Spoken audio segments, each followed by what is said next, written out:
Hello. आज हम लोग पढ़ने वाले हैं किसके बारे में बेटा?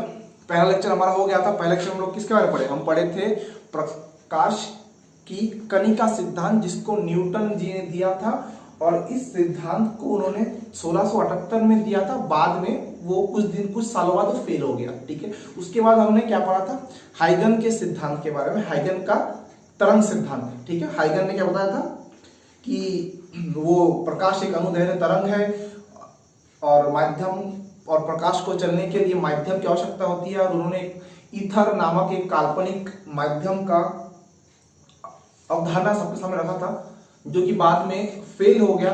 बट हम हाइगन के सिद्धांत की सहायता से हम क्या समझ सकते हैं? व्यतिकरण, विवर्तन, अपवर्तन, परावर्तन को समझ सकते हैं। और उन्होंने ये भी बताया कि प्रकाश जो है सीधी रेखा पे गमन करती है। ठीक है, अब इसके बाद अगर आपको आगे सिद्धांत को समझना है तो आपको एक टॉपिक है, उसका नाम है तरंगार्ग। की तरंगार्ग क्या होता है, आपको तरंगार्ग को समझना पड़ेगा। ठीक है, तो आइए तरंगार्ग की परिभाषा लिख लेते हैं। आज का टॉपिक है तरंगार्ग। तरंगार्ग, लेट्स सपोज एक तरंग है जो कि संचलित हो रही है किसी एक माध्यम में। ठीक है, यदि किसी माध्यम में तरंग संचरित हो रही है तो किसी क्षण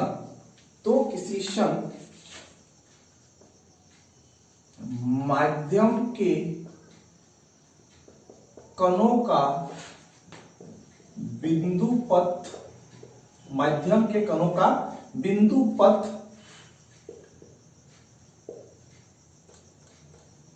जो कि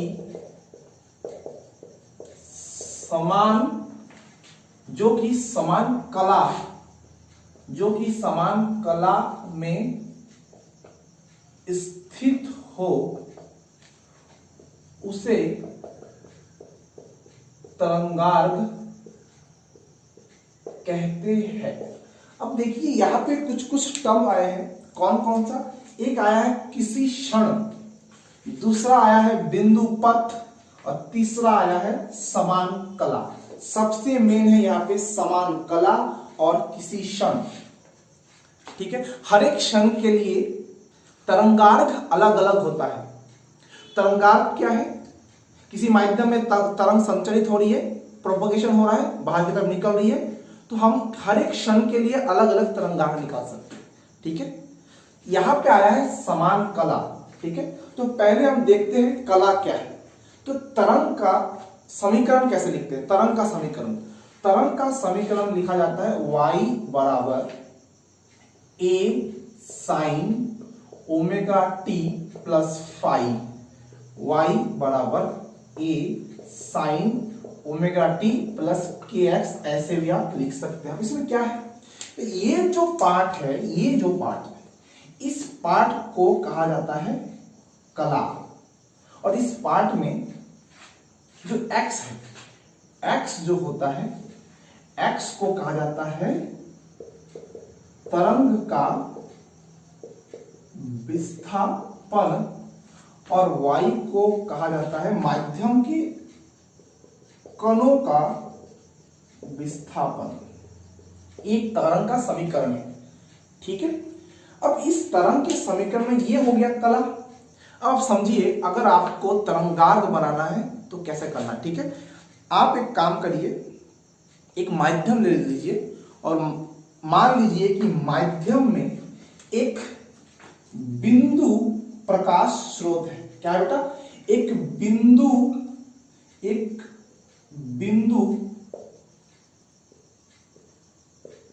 प्रकाश स्रोत है, कोई माध्यम है। वैसे तो हाइगन ने अपने माध्यम को ईथर माना था, ईथर नामक। ठीक है, कोई एक माध्यम है। अब ये जो बिंदु स्रोत है, इससे चारों ओर क्या निकलेंगे? चारों तरफ निकलेंगे प्रकाश की तरंग, या बोल सकते हैं प्रकाश किरणें निकलेंगे। ठीक है, तो इधर भी निकला, इधर भी वेव निकला, इधर भी तरंग निकले, इधर भी तरंग, इधर भी तरंग, इधर भी तरंग, चारों तरफ। अब 3D में सोचिए, चारों तरफ क्या निकला, तरंग निकल रहा है चारों तरफ, एक बिंदु प्रकाश स्रोत है उससे चारों तरफ निकल रहा है। अब आप क्या कीजिए, जब ये निकलना शुरू हुआ उसको मान लीजिए कि समय उस टाइम 0 था जब निकलना शुरू किया। अब थोड़ी टाइम बाद, लेट सपोज t सेकंड के बाद, t सेकंड के बाद, ठीक है, ये जो वेव है लेट सपोज यहां तक पहुंचा, ठीक है, ये यहां तक पहुंचा, ये यहां तक पहुंचा, ये यहां तक, ये यहां तक, ये यहां तक, मतलब ये जो तरंगे है 30 सेकंड के बाद जब सब के सब यहां तक पहुंच चुके हैं। अब हमें देखना है ये जो तरंगे यहां तक पहुंच रही है, क्या ये एक सरफेस पे हो रहा है? नहीं बेटा, ये 3D में हो रहा है, चारों तरफ फैल रहा है। तो चारों तरफ 30 सेकंड बाद वेव कहां तक पहुंची, हमें उस माध्यम के कणों का बिंदु पथ बनाना है, ठीक है। अब हमें देखना है कि क्या ये दूरियां समान है, ठीक है। 1 मिनट के लिए हम लेक्चर को रिकॉल करते हैं। हाइगर ने बताया था कि माध्यम जो है, माध्यम होता है संगामी। उसने जो माध्यम लिया था उसने संगामी माध्यम लिया था। संगामी माध्यम का मतलब पूरा माध्यम समान है और पूरे माध्यम का अपवर्तनांक समान। यदि संगामी माध्यम है तो पूरे माध्यम में किरणों की चाल क्या होगी, समान, ठीक है, किरणों की चाल क्या होगी, समान। अब देखिए वेग या फिर चाल बोल सकते हैं, चाल बराबर होता है दूरी बटा समय। अगर यहां से आप दूरी निकालेंगे, ठीक है, यहां से आप दूरी निकालेंगे तो दूरी क्या आएगा बेटा, चाल गुना समय। अब यहां पे आपने समय क्या ले लिया बेटा, सबके लिए समय आपने t लिया है, क्या लिया बेटा, t। अब देखिए दूरी आप क्या मान रहे हो, दूरी को आप x मान रहे हो। लेट्स सपोज ये तरंग यहां से यहां तक आई, ये दूरी आपको निकालना है। तो लेकिन सब तरंगों के लिए समय क्या है, समान। और अगर संगामी माध्यम है, समान माध्यम है, तो वेग भी तो सबका समान होगा।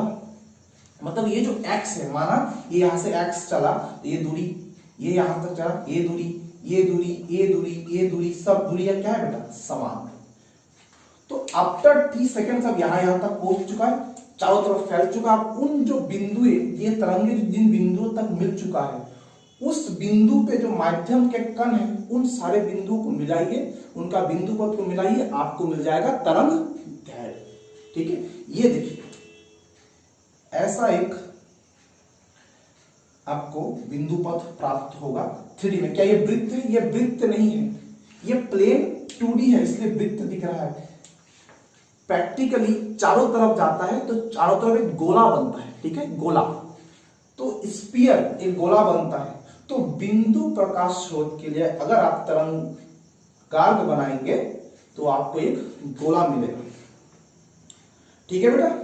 चलिए आप इसको नोट कर लीजिए, हम आगे समझते हैं इसको, ठीक है। चलिए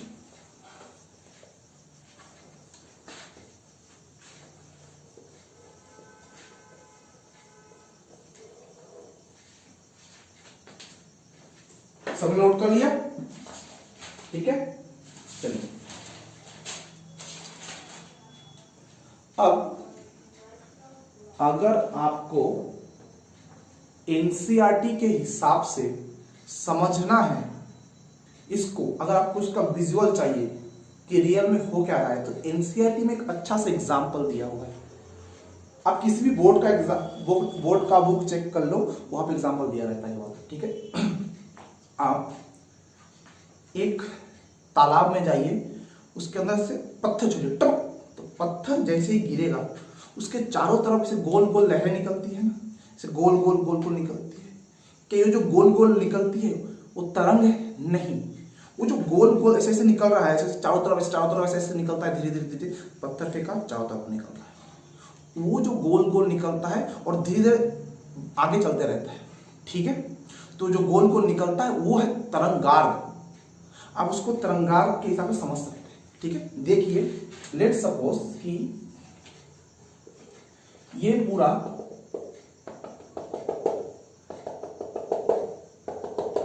पानी है। अब आपने यहां पे एक पत्थर किया, पत्थर को फेंका टपक, तो यहां पे डिस्टरबेंस हो गया, विक्षोभ बिंदु बोला जाता है, विक्षोभ बिंदु, यहां पे डिस्टरबेंस आया कि नहीं आया, आ गया, ठीक है। तो ये जो तो यहां पे यहां से वेव कहां निकली, बाहर की तरफ, चारों तरफ वेव निकलेगा।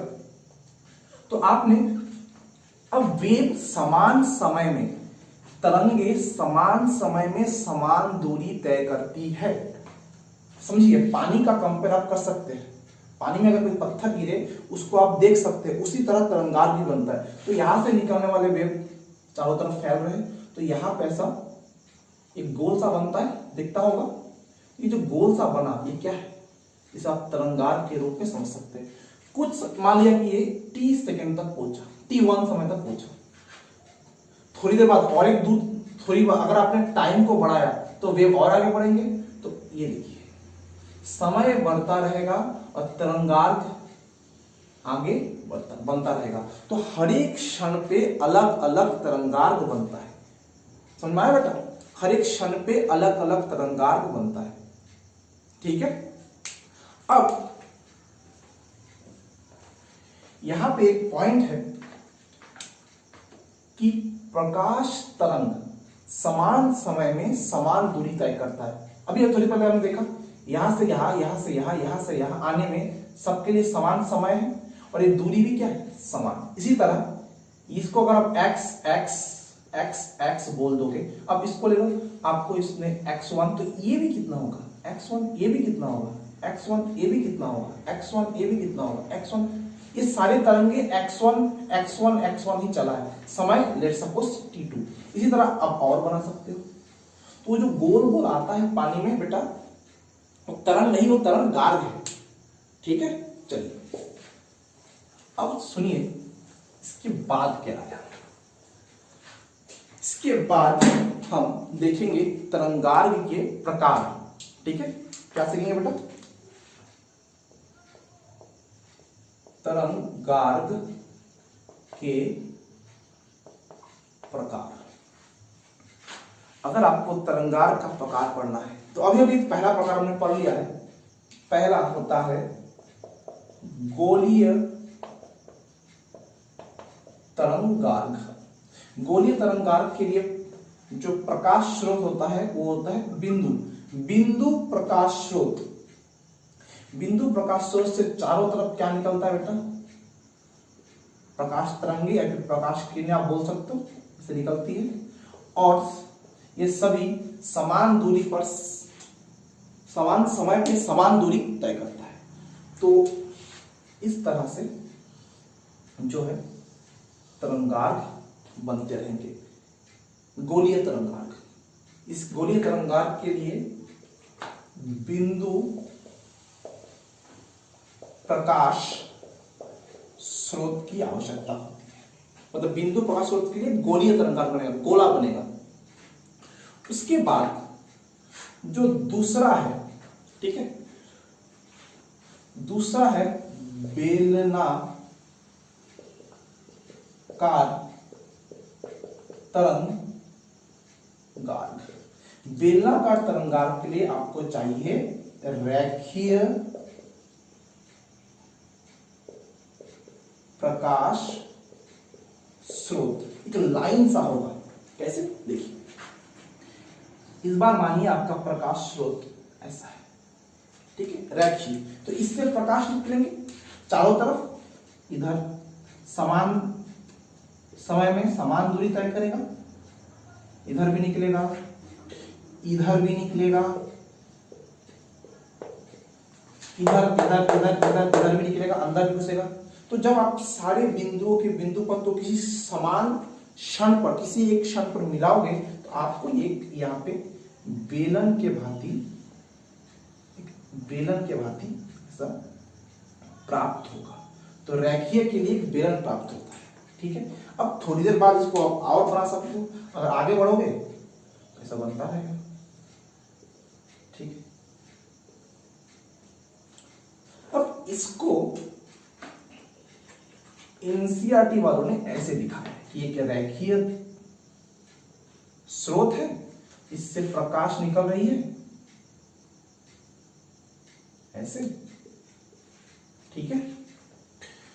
तो इसके लिए एक बेलनाकार क्या बनेगा बेटा, तो तरंगार्क, उसको ऐसे दिखाया गया है ताकि आपको समझ में आए। 3D है थोड़ा सा, ठीक है। अर्धबेलन, ठीक है। थोड़ी टाइम बाद किसी एक मान लीजिए टी सेकंड के लिए, T1 सेकंड के लिए आगे जाके और एक बनेगा और ऐसा बनता रहेगा।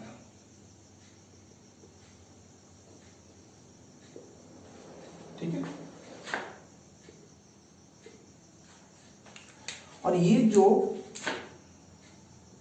तरंगे हैं ऐसे निकलती है,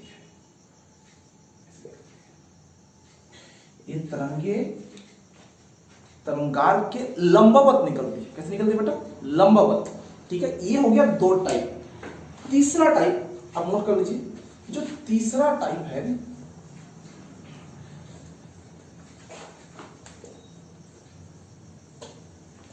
तीसरा टाइप है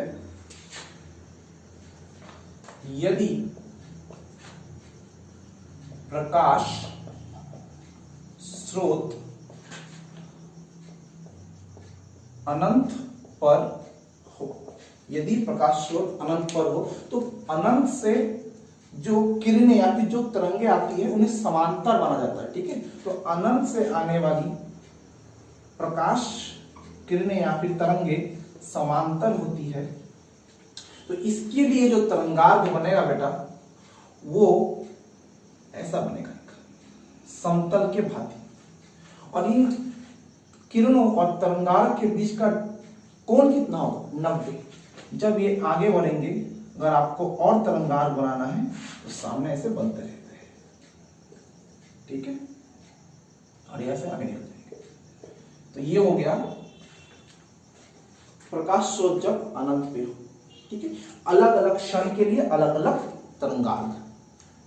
इसके बाद एक स्टेटमेंट आया, उन्होंने बोला कि प्रकाश किरणें या फिर प्रकाश स्रोत, ठीक है, ये जो होती है प्रकाश किरणें तरंगार्ध के साथ 90 डिग्री का कोण बनाती है, या फिर आप बोल सकते हो लंबवत होती है। क्या होती है बेटा, लंबवत। तो कभी कभी एक डेफिनेशन लोग पूछते हैं, कोई आपसे पूछ सकता है कि प्रकाश किरण को समझाइए। प्रकाश किरण को आप तब बोल दीजिएगा तरंगार्ध के लंबवत गुजरने वाली रेखाओं को प्रकाश किरण कहा जाता है। प्रकाश किरण कहा जाता है। ठीक है बेटा, तो यहां तक तरंगार्ध की सारी कहानी खत्म हो चुकी है। ठीक है, आई होप आप लोग को समझ में आया होगा कि तरंगार्ध क्या है, प्रकाश किरण क्या है। प्रकाश किरण तरंगार्ध के बीच का कोण 90 डिग्री होता है। ठीक है, यहां तक आप लोग आई होप समझ चुके होंगे। अब जब हम तरंगार्ध को समझ चुके हैं तो हाइगन के सिद्धांत, हाइगन का जो सिद्धांत है जिसकी सहायता से आप अपवर्तन, परावर्तन को, विवर्तन को, व्यतिकरण को समझ सकते हैं, उसको थोड़ा देख लेते हैं कि उन्होंने बताया क्या। ठीक है, उन्होंने क्या बताया, उन्होंने क्या बताया,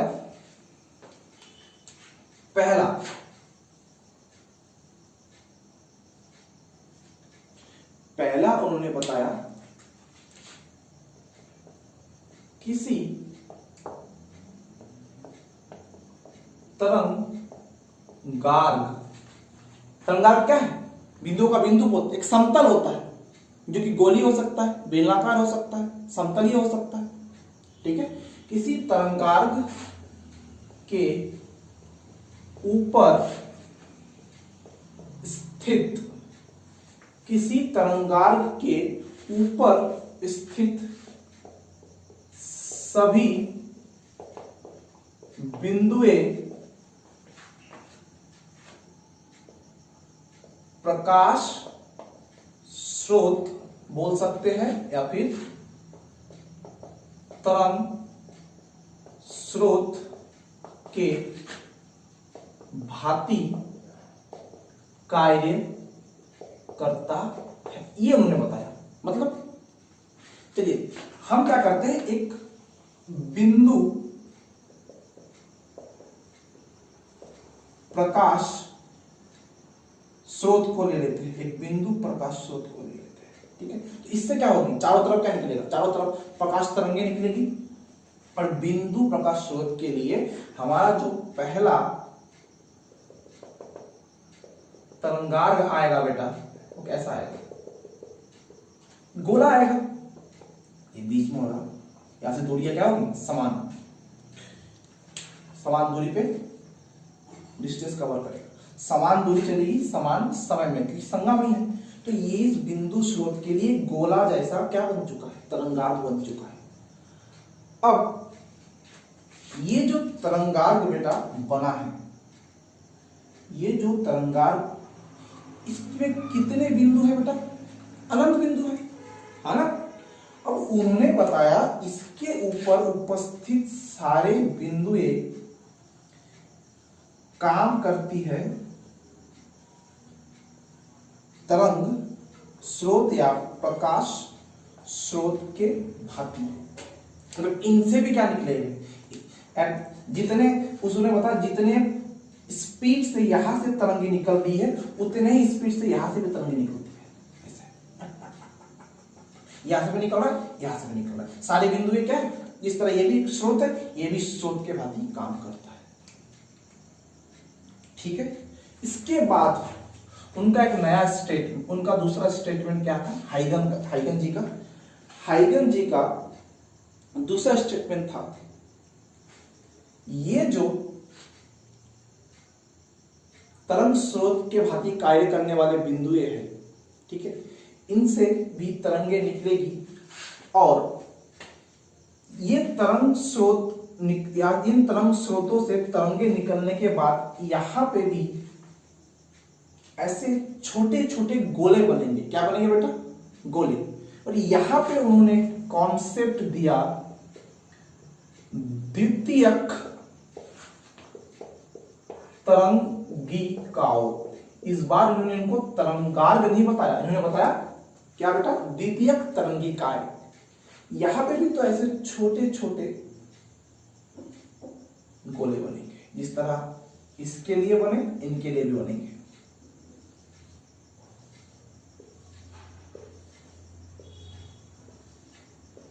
ठीक है, ये बन चुके हैं। इन्होंने इन गोलों को क्या नाम दिया बेटा, द्वितीयक तरंगिका। ऐसे मतलब बोल सकते हैं कि तरंगार्घ का जो बच्चा है वो क्या है, द्वितीयक तरंगिका है। ये प्रकाश स्रोत से क्या बना, तरंगार्घ बना। तरंगार्घ के ऊपर उपस्थित सारे बिंदुएं कैसे काम कर रही है, तरंग स्रोत के भांति काम कर रही है, और इन तरंग स्रोतों के कारण यहां पे बन रहा है द्वितीयक तरंगिकाएं। ठीक है, उसके बाद हमने बताया इन द्वितीयक तरंगिकाओं का वेग मूल तरंग के वेग के समान होता है। जाहिर सी बात है होगा, क्यों, यहां पे उन्होंने पहले बोल दिया था कि माध्यम संगामी होगा। अगर माध्यम संगामी है तो माध्यम में उपस्थित सारे तरंगों का वेग क्या है, समान। इसी कारण जितने स्पीड से इस बिंदु स्रोत से निकलने वाले तरंगे आगे निकल रही है, उतने ही स्पीड से ये द्वितीयक तरंगिकाएं भी आगे बढ़ेगी, यही उन्होंने बताया। उसके बाद और एक स्टेटमेंट आया, ठीक है, स्टेटमेंट क्या आया, द्वितीयक तरंगिकाओं को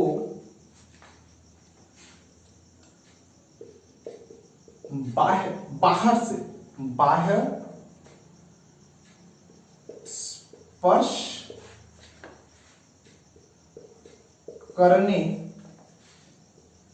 वाले समतल बोल सकते हैं या फिर बिंदु पथ। द्वितीय त्रिज्या को बाह्य स्पर्श करने वाले समतल या बिंदु पथ। इतना बेकार हैंडराइटिंग। अच्छा सुन, बिंदु पथ त्रिज्या को बाहर स्पर्श करने वाले समतल या बिंदु पथ एक नया तरंगार्ध होता है। ठीक है, अब देखिए नया तरंगार्ध को उन्होंने परिभाषित कर दिया। क्या बोला उन्होंने? सबसे पहले बोला ये प्रकाश स्रोत से निकलने वाले तरंगों के कारण क्या बनता है? तरंगार्ध बनता है।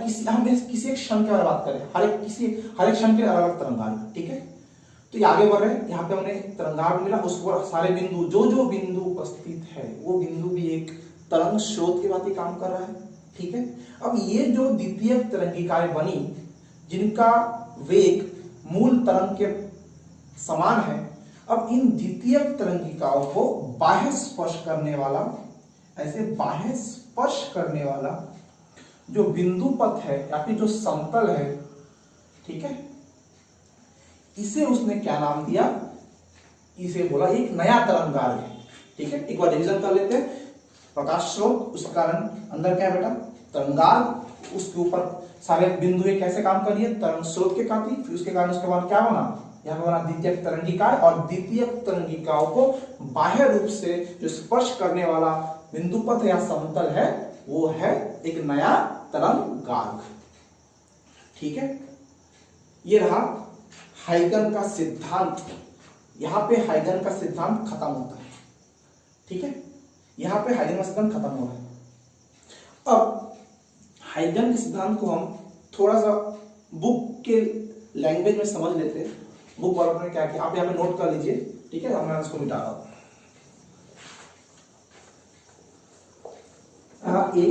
ये रहा एक बिंदु प्रकाश स्रोत। ठीक है, हमने माना बिंदु प्रकाश स्रोत से जो निकलने वाला प्रकाश तरंग या प्रकाश किरण है उसका वेग v है। उसका वेग क्या है बेटा? v। अभी आगे तरफ जा रहा है, इसके चारों तरफ एक क्या बनेगा? तरंगार्ध बनेगा। क्या बनेगा बेटा? तरंगार्ध। और इस तरंगार्ध के ऊपर उपस्थित सारे बिंदुएं काम करती है तरंग स्रोत या प्रकाश स्रोत के बाद। यही तो पहला नियम था, यही तो पहला सिद्धांत है उनका। और ये जो बिंदु है ये काम कर रहे तरंग स्रोत या प्रकाश स्रोत के भांति, और इनके कारण यहां पे बनता है क्या? द्वितीयक तरंगिकाएं। द्वितीयक तरंगिकाएं, तो मैं आपको द्वितीयक तरंगिकाओं को बनाने का नियम बता रहा हूं, देखिए समझिए। ठीक है, कैसे बनता है? उन्होंने पहले बताया था कि माध्यम जो है समांगी माध्यम है, और समांगी माध्यम में सारे तरंगों या सारे प्रकाश किरणों का वेग क्या होता है? समान। तो आप क्या करिए, लेट सपोज इसके बाद हम इसके 30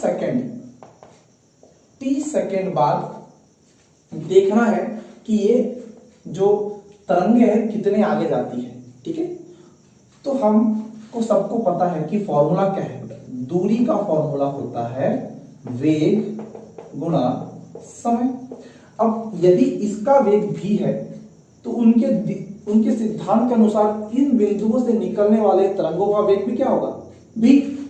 तो इन बिंदुओं से निकलने वाले सभी तरंगों का वेग क्या होगा? v।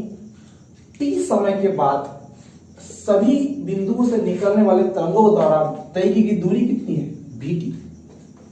अब एक काम करिए, यहां से एक चाप खींचिए, आर्क खींचिए vt लेंथ का, ऐसे।